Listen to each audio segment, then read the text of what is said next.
Assalamualaikum warahmatullahi wabarakatuh. Kisah berjudul Putih ini menceritakan satu petikan dari kejadian di serangan umum 1 Maret 1949. Catatan sejarah dalam mempertahankan kemerdekaan bangsa Indonesia. Pernahkah Anda membayangkan berada di tengah pertempuran? Atau pernahkah merasakan timah panas bersarang di dada? Dan pernahkah seakan dibawa terbang ke angkasa? Ikuti kisah ini, kisah pejuang belia mati muda.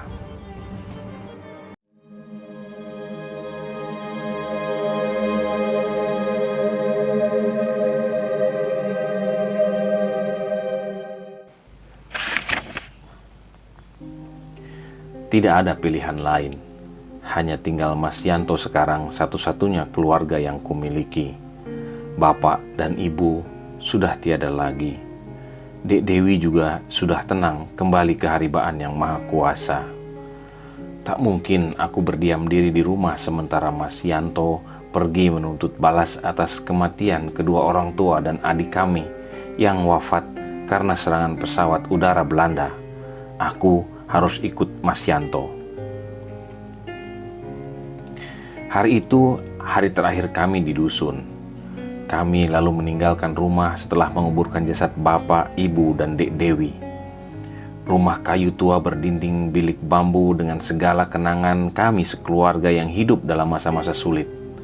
Ketika kami terkadang harus pergi menjauh masuk ke hutan saat tentara Jepang lalu berganti pasukan Belanda masuk ke dusun kami untuk merampas hasil bumi dan ternak yang kami miliki.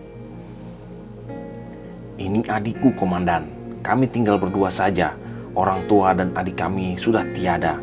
Kami mohon diizinkan untuk bergabung bersama yang lain. Mas Yanto tegas berkata kepada bapak yang tinggi besar dan berkumis tebal. Berapa umurnya? Tanya Pak Komandan itu singkat. 14, Komandan, jawab Mas Yanto. Bawa menghadap ke Letnan Komarudin. Katakan, saya yang perintahkan. Begitu perintah Pak Komandan setelah berpikir beberapa saat. Siap, Komandan, kata Mas Yanto seraya memberi hormat. Mas Yanto lalu membawaku menghadap Letnan Komarudin atas perintah Komandan Sartono yang berpangkat kapten itu. Letnan Komarudin berambut gondrong dan berkumis. Badannya kekar dan wajahnya tak cukup ramah. Akan tetapi Mas Yanto sangat santai berbicara dengannya. Tak seperti ketika berbicara dengan Kapten Sartono. Mereka bercakap-cakap saja seperti biasa. Tak lama, aku lalu diserahkan kepada Letnan Latif untuk dilatih perang dan bela diri. Baru kali itu aku memegang senjata api, bedil Arisaka 44, yang para pejuang kumpulkan dari hasil rampasan tentara Jepang. Sementara aku berlatih dengan sungguh-sungguh bersama teman-teman lainnya, Mas Yanto lalu ditugaskan untuk ikut pasukan patroli ke kota. Kabarnya akan ada pertempuran di akhir bulan Februari. Pasukan di bawah pimpinan Kapten Sartono akan menyerbu markas Belanda di pusat kota. Jadi, kesempatanku berlatih untuk ikut serta dalam pertempuran itu hanya sekitar 6 pekan saja.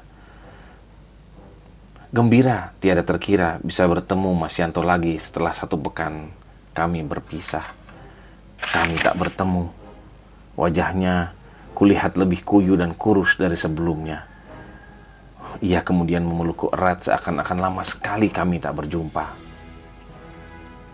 Gimana kabarmu, Dek? Mas Yanto kelihatan lelah sekali. Api, Mas. Api ae. Baik-baik saja, Mas. Mas sehat kan?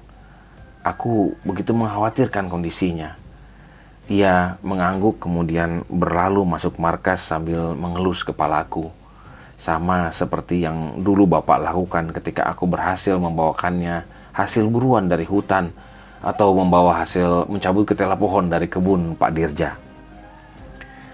Waktu tak terasa berlalu begitu cepatnya.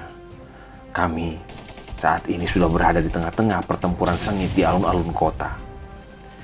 Letnan Komarudin yang menjadi pimpinan pasukan kecil kami, Mbah Komar kami menyebutnya, orang yang sangar tapi sewaktu-waktu bisa menjadi sangat lucu. Suatu malam pernah aku mendengar kisah Letnan Latif tentang Mbah Komar. Konon Mbah Komar tak mempan dibacok. Bahkan yang dahsyatnya lagi, peluru yang ditujukan padanya dari muntahan senjata tentara Belanda tak sanggup menembus badannya yang kekar, tegap dan berkulit gelap. Pernah juga ia dan regunya terperangkap 2 hari tak bisa keluar dari selokan tempat persembunyian untuk menghindari serangan musuh. Beruntung datang bala bantuan dari regu lainnya sehingga akhirnya mereka lolos dari maut. Pak Letnan Latif sering berpesan kepadaku agar menempatkan diri tak jauh-jauh dari Mbah Komar jika berada dalam pertempuran. Mas Yanto juga selalu berpesan begitu. Entah karena hanya aku dan Darno yang paling muda di antara pejuang lainnya, atau karena Mbah Komar adalah komandan yang tak pernah kehilangan anak buah dalam pasukannya selama ini. "Mundur, tetap di belakangku!" teriakan Mbah Komar ku dengar samar-samar di antara desingan peluru dan rentetan bunyi stand gun. Kami pun bergerak mundur menuju arah pojok benteng bagian luar. Mbah Komar hanya berjarak 10 meter di depanku dan Darno masih terlihat berada tak jauh dariku. Sampai lontaran granat musuh membuatku segera bertiarap di rerumputan berpasir. Mukaku tertelungkup di tanah. Tak kulihat sesiapa sampai suara 2 hingga 3 kali ledakan granat terhenti. Tiba-tiba kurasa panas di paha kananku dan ketika ku coba berdiri, hanya badanku saja yang sedikit bisa terangkat. Kakiku sudah berat untuk kugerakkan. "Aduh Jo, kamu kena Jo." Darno kelihatan panik sambil berusaha memegangi pahaku. Mas Yanto, tolong Mas." Darno lalu memanggil Mas Yanto yang sejak perintah mundur tadi sudah tak kulihat lagi. Aku berusaha mengangkat tubuh lebih tinggi, berusaha berdiri menguatkan kaki kiri. Tapi baru saja lututku menumpu, tiba-tiba seperti ada sesuatu sebesar telur burung puyuh melesak ke dada kiriku. Panas dan perih rasanya membuatku kembali terduduk dan kemudian rebah lagi ke tanah. Jo, aku mendengar teriakan Darno yang nyaring di antara suara muntahan peluru dari banyak senjata.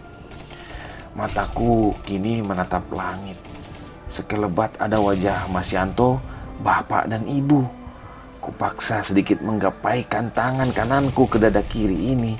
Rasanya berat dan lemah sekali. Jo, bangun. Suara Darno hampir tak terdengar.